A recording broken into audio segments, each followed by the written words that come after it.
ತಮ್ಮ ಇಲ್ಲಿ ಕೇಳಿ, ಇವಾಗಿನ ಕಾಲದಲ್ಲಿ ಒಂದು ತಲೆ ಹಿಡಿಬೇಕು, ಇಲ್ಲ ತಲೆ ಒಡಿಬೇಕು.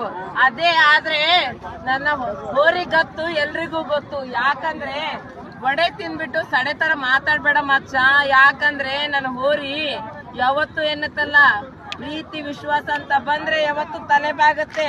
ಸ್ಪೀಡ್ ಅಂತ ಬಂದ್ರೆ ಏನತ್ತಲ್ಲ, ಅಖಾಡವನ್ನ ಚಿತಾಲ್ಪತಲ ಮಾಡಿ ಹಾವಳಿಯಲ್ಲಿ ಕಿಚ್ಚಪ್ಸುತ್ತೆ. ಅದೇ ಉರಗನ ಹಳ್ಳಿ ಗೂಳಿ ಬಂದ್ರೆ ಉರಗನಹಳ್ಳಿ ಗೂಳಿ ಬಂದ್ರೆ ಮುಟ್ಟಿದ್ರೆ ದಾಳಿ, ಆಡು ಮುಟ್ಟದ ಸೊಪ್ಪಿಲ್ಲ. ಉರಗನಹಳ್ಳಿ ಗೂಳಿ ನೋಡದ ಅಖಾಡನೇ ಇಲ್ಲ. ತಮ್ಮ ಇಲ್ಲಿ ಕೇಳಿ, ಇವಾಗಿನ ಕಾಲದಲ್ಲಿ ಒಂದು ತಲೆ ಹಿಡಿಬೇಕು, ಇಲ್ಲ ತಲೆ ಒಡಿಬೇಕು. ಅದೇ ಆದ್ರೆ ನನ್ನ ಹೋರಿಗತ್ತು ಎಲ್ರಿಗೂ ಗೊತ್ತು. ಯಾಕಂದ್ರೆ ಒಡೆ ತಿನ್ಬಿಟ್ಟು ಸಡೆ ತರ ಮಾತಾಡ್ಬೇಡ ಮಚ್ಚ. ಯಾಕಂದ್ರೆ ನನ್ನ ಹೋರಿ ಯಾವತ್ತು ಎನ್ನುತ್ತಲ್ಲ, ಪ್ರೀತಿ ವಿಶ್ವಾಸ ಅಂತ ಬಂದ್ರೆ ಯಾವತ್ತು ತಲೆ ಬಾಗತ್ತೆ.